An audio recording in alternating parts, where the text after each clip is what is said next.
Hello dear student, the concept classes Delhi के YouTube channel पर आपका स्वागत है। जैसा कि आपको पता है कि 15 सितंबर से 15 सितंबर से आपका मिड टर्म जो है स्टार्ट होने वाला है। तो स्पेशली हमने जो है 10th क्लास के लिए मैथ और साइंस का जो है स्पेशल क्लास स्टार्ट किया, जो कि देखो अबाउट है आपका इम्पॉर्टेंट क्वेश्चन के रिगार्डिंग। तो आपका जो भी यहाँ पे कराया जाएगा, जितने भी इम्पॉर्टेंट क्वेश्चन, इससे ज़्यादा आपको कुछ भी नहीं पढ़ना है। आप इतने पढ़ के जाओगे तो आपको मिड टर्म में जो है अच्छे मार्क ऑब्टेन होंगे, आप अच्छे वहाँ पे नंबर ला सकते हो। तो यहाँ पढ़ के यही बस जितना बताया जाए उतना कीजिए, बस उससे ज़्यादा आपको कुछ भी नहीं करना है। तो आज जो है हम लोग साइंस का chemical reaction and equation chapter first जो है स्टार्ट कर रहे हैं, और हमने वही क्वेश्चन उठाए हैं जो कि आपको जो है ये मिड टर्म में जो आने वाले पेपर है उसमें पूछा जाएगा। इससे ज़्यादा आपको मैं फिर से कह रहा हूँ, कुछ भी मत पढ़ना, इतना आप अच्छे से पढ़ के गए बस आपका बल्ले बल्ले है ना। तो आइए शुरू करते हैं। पहला क्वेश्चन है, right the balance chemical equation for the reaction of calcium oxide with water. कह रहा है कि कैल्शियम ऑक्साइड का अगर पानी के साथ आप अभिक्रिया करा दें तो उसका संतुलित रासायनिक अभिक्रिया आपको कह रहा है लिखने के लिए। तो आपको जैसे पता है कि अभी जो है दीपावली आ रही है, तो बहुत घरों में वो क्या चूना करते हैं लोग, पुट्टी करते हैं। तो उसी में जो रहता है आपको क्या रहता है बोलो, कैल्शियम ऑक्साइड, जिसको आप क्विक लाइम के भी नाम से जानते हैं, हिंदी में बुझा हुआ चूना भी कहते हैं। अगर इसका रिएक्शन हम वाटर के साथ कराते हैं तो हमें जो मिलता है कैल्शियम हाइड्रोक्साइड मिलता है। और कैल्शियम हाइड्रोक्साइड को आप दूसरे नाम से जानते हैं, क्योंकि ये नाम भी आपको एमसीक्यू में पूछे जा सकते हैं। तो आप ध्यान रखिएगा चीजों को। इसको जो बोलते हैं हम लोग, ऐसे तो आपको पता है कि कैल्शियम हाइड्रोक्साइड बोलते हैं, लेकिन इसका दूसरा नाम स्लैक्ट लाइन भी होता है। तो आप ये भी याद रखेंगे। इसको आप जो है क्विक लाइन बोलते हैं। ये जो है अपना क्विक लाइम है, हिंदी में आप इसको बुझा हुआ चूना भी बोलते हैं, बुझा हुआ चूना। तो आप जो है इसको याद रखेंगे इन नामों को भी। तो अगर हमने देखो ध्यान देना, कैल्शियम ऑक्साइड का वाटर के साथ रिएक्शन करा दिया तो कैल्शियम हाइड्रोक्साइड बना, और ये ऑलरेडी बैलेंस है। देखिएगा कैसे, यहाँ पे आपको कैल्शियम एक है, कैल्शियम एक है, आपको ऑक्सीजन का 2 एटम्स है, यहाँ भी ऑक्सीजन देखो 2 एटम है, और हाइड्रोजन 2 है, तो हाइड्रोजन भी क्या है बोलो 2 है। तो ये ऑलरेडी केमिकल जो है इक्वेशन ये बैलेंस है। बढ़ते अगले सवाल की ओर। अगला सवाल कह रहा है कि संतुलित रासायनिक समीकरण क्या होता है। आप जितने भी केमिकल इक्वेशन को बैलेंस करते हैं वो क्या होता है। तो आपको देखना, किसी भी केमिकल रिएक्शन में दो साइड होता है, एक जो है आपका रिएक्टेंट साइड होता है और दूसरा जो है आपका प्रोडक्ट साइड होता है। तो रिएक्टेंट साइड में जितने परमाणु हैं, जितने एटम्स हैं, अगर प्रोडक्ट साइड इक्वल कर दें तो वही इक्वेशन जो है आपको बैलेंस केमिकल इक्वेशन कहलाता है। आइए एग्जाम्पल से देखते हैं हम लोग। देखो यही कह रहा है आपको कि an equation in which number of atom of each element on the reactant side equal to the number of the product side, है ना। अगर आप ऐसा कर देते हैं तो वो बैलेंस केमिकल इक्वेशन कहलाता है आपको। तो ये भी आप याद रखिएगा। हिंदी में वह समीकरण जिसमें अभिकारक और उत्पाद पक्ष में प्रत्येक तत्व के परमाणुओं की संख्या समान होती है, वो जो है संतुलित रासायनिक अभिक्रिया कहलाती है। बढ़ते अगले सवाल की ओर। अगला सवाल कह रहा है कि what is a precipitation reaction, give one example. ये भी मोस्ट इंपॉर्टेंट क्वेश्चन हो सकता है आपका, यहाँ से एकदम पूछा जा सकता है। तो कहता है आपको कि ऐसा जो है रिएक्शन कब होता है। तो आप याद रख लीजिएगा कि ये जो होता है प्रिसिपिटेशन हमेशा वो कहाँ पे होता है आपको, डबल डिस्प्लेसमेंट रिएक्शन में, है ना। डबल डिस्प्लेसमेंट रिएक्शन में यहाँ पे क्या होता है कि जब दो कंपाउंड, दो यौगिक जो है अपने आयन को एक्सचेंज करते हैं तो उसमें जो नए प्रोडक्ट का निर्माण होता है वो क्या होता है, आपको सतह पर जाकर सेटल डाउन हो जाता है। उसी को प्रिसिपिटेशन कहते हैं, शॉर्ट फॉर्म में पीपीटी कहते हैं, और हिंदी में इसको अवक्षेपण कहते हैं ना, याद रखिएगा। तो आइए इक्वेशन के माध्यम से हम इसको समझते हैं। देखो कह रहा है कि आपको एक reaction in which insoluble solid is form. तो देखो ध्यान देना, अगर हमने सोडियम सल्फेट का रिएक्शन बेरियम क्लोराइड से कराया तो क्या बन गया अपने पास, बेरियम सल्फेट। और यहाँ पे इस रिएक्शन में जो है आपको बेरियम सल्फेट ही क्या हो रहा है, सेटल डाउन हो रहा है। देखो आपको ऐसे सिंबल भी बन के आएगा, इसका मतलब होता है कि किसी भी रिएक्शन में ये सेटल डाउन हो जाएगा, नीचे सतह पर बैठ जाएगा। उसी को आप याद रखिएगा, क्या बोलते हैं, प्रिसिपिटेशन। तो ये भी बहुत ही इंपॉर्टेंट क्वेश्चन है, आप इसको भी याद रखिएगा, है ना। बढ़ते हैं अगले सवाल की ओर। अगला जो सवाल है आपका वो है, कह रहा है what happen when an iron is kept in copper sulphate solution. कह रहा है आपने आयरन का नेल देखा है ना, लोहे की किल, अगर उसको कॉपर सल्फेट में डाल देंगे तो क्या होगा, ये आपको बताना है, ठीक है। तो आप कह रहा है ध्यान दीजिएगा, पहले जो है आप ये याद रखिएगा कि कॉपर सल्फेट का जो ओरिजिनल कलर होता है वो ब्लू कलर होता है ना, नीला होता है। और जब इसमें आयरन नेल को हम डुबाते हैं तो ये कलर जो है, ब्लू कलर जो है वो फेड हो जाता है, और नया कलर जो अपने पास आता है वो क्या आता है, बोलो ब्राउन, है ना। तो आप याद रखिएगा कि कॉपर सल्फेट को नीले घोल का रंग हल्का हो जाता है, और लोहे की कील पर जो है कैसी परत लग जाती है, भूरी परत लग जाती है, दैट मीन्स ब्राउन कलर का परत लग जाता है ना। तो ये भी इंपॉर्टेंट क्वेश्चन है, आप इसको भी ध्यान में रखेंगे और पढ़ के जाएंगे, है ना। बढ़ते अगले सवाल की तरफ। अगला कह रहा है कि जब फेरस सल्फेट के क्रिस्टल को गर्म किया जाता है तो कौन सी अभिक्रिया होती है।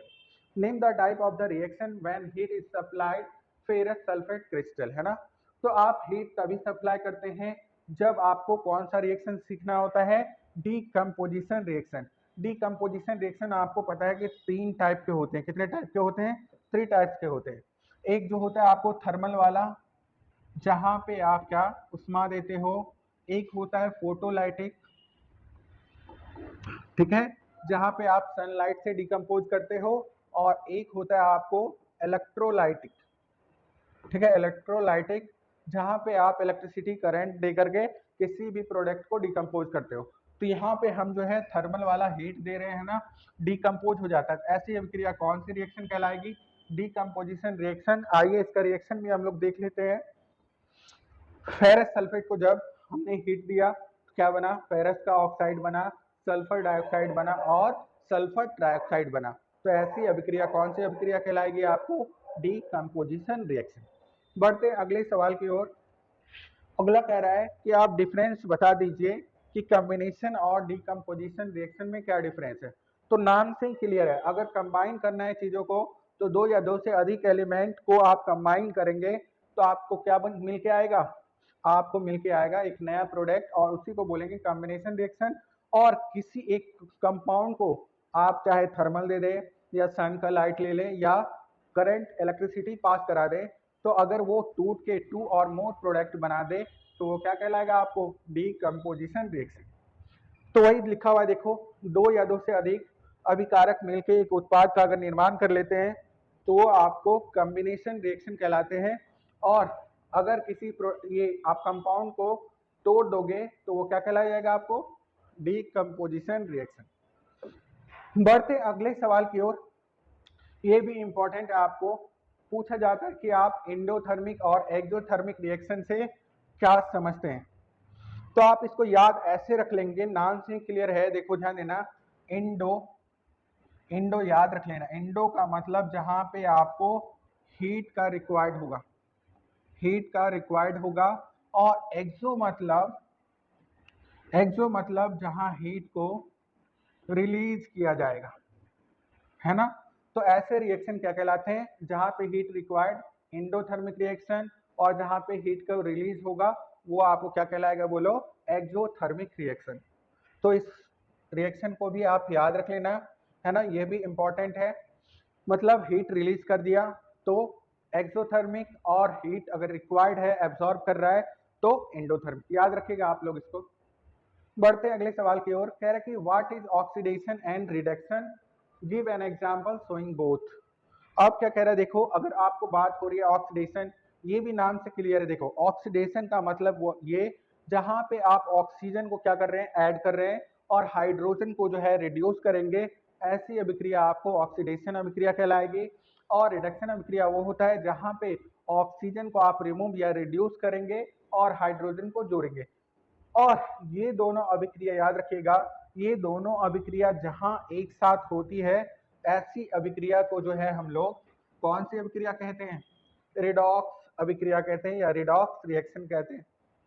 तो देखो जैसा कि मैंने आपको बताया कि अगर आप क्या कर रहे हैं, एडिशन ऑफ ऑक्सीजन कर रहे हैं और रिमूव ऑफ हाइड्रोजन कर रहे हैं, मतलब ऑक्सीजन का जुड़ना और हाइड्रोजन का हटना क्या कहलाएगा आपको ऑक्सीडेशन।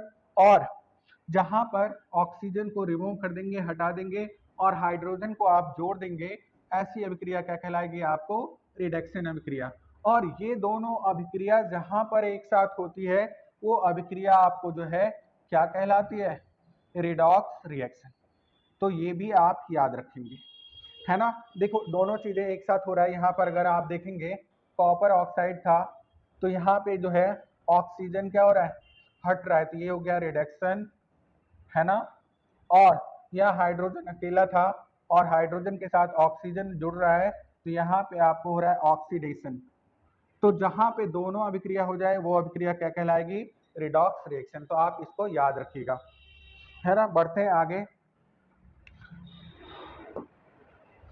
सुनो रिकॉर्ड हो रहा है ना, रिकॉर्ड हो रहा है। अब देखो अगला जो सवाल है आपको, right the balance chemical equation for the reaction between sodium sulphate solution और बेरियम क्लोराइड सॉल्यूशन और name the type of the reaction. कह रहा है कि अगर सोडियम सल्फेट को बेरियम क्लोराइड के साथ रिएक्शन कराएंगे तो क्या होगा। तो बेरियम सल्फेट और सोडियम क्लोराइड बनेगा। ये इक्वेशन हमने पीछे भी देखा और ये इक्वेशन क्या कहलाएगा आपको डबल डिस्प्लेसमेंट रिएक्शन। और यहाँ पे ये भी देखा था हमने कि प्रेसिपिटेशन भी बन रहा था, BaSO4 जो है सेटल डाउन हो रहा था, है ना। तो याद रखिएगा ये जो रिएक्शन है आपको द्विविस्थापन अभिक्रिया है या इसको अवक्षेपण अभिक्रिया के नाम से भी जानते हैं, ठीक है। बढ़ते नेक्स्ट सवाल की ओर। Explain the flowing type of chemical reaction with an example. ठीक है, तो देखते हैं। देखो कॉम्बिनेशन रिएक्शन आपको आपको मैंने पहले भी बताया कि अगर कोई दो एलिमेंट या कंपाउंड आपस में मिलकर एक नए कंपाउंड ये प्रोडक्ट का निर्माण कर देते हैं तो ऐसी अभिक्रिया कौन सा कॉम्बिनेशन रिएक्शन कहलाती है। तो आप इस टाइप की अभिक्रिया को याद रखिए। डिकम्पोजिशन, जब एक कंपाउंड टूट के दो या दो से अधिक प्रोडक्ट को बना रहे थे तो वो क्या कहला रहे थे आपको डीकम्पोजिशन रिएक्शन, है ना।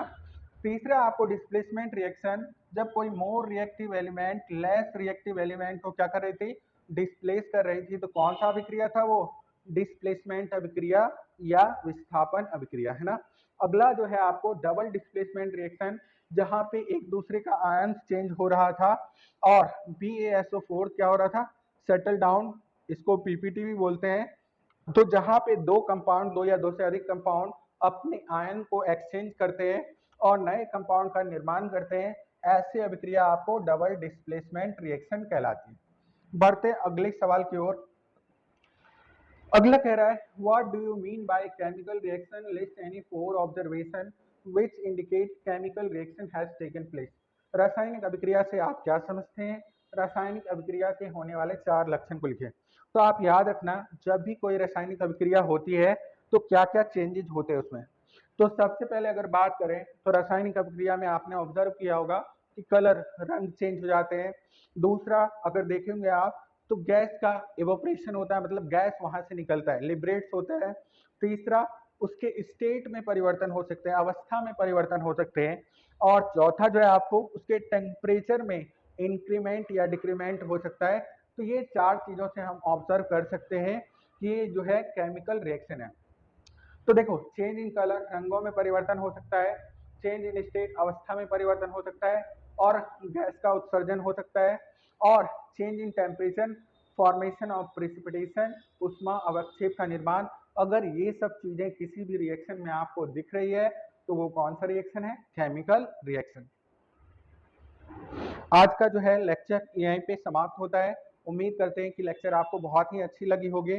तो आप ऐसे ही वीडियो पाने के लिए हमारे चैनल को सब्सक्राइब कर लें और हमारे साथ बने रहें। और फिर से दोबारा कहते हैं आपको कि आपको जितनी भी क्वेश्चन आज के क्लासेस में बताई गई उसमें जो है आपको उससे ज़्यादा भी नहीं कुछ पढ़ना है, और जितना बताया गया उतना ही आप अगर रिवीज करके जाते हैं तो आपको मिड टर्म में बहुत ही अच्छे नंबर आएंगे। तो प्लीज़ हमारे वीडियो को शेयर कर दीजिए ताकि आपके दोस्त भी अच्छे नंबर एग्जाम में ला सकें। आज के लिए बस इतना ही। Thank you very much.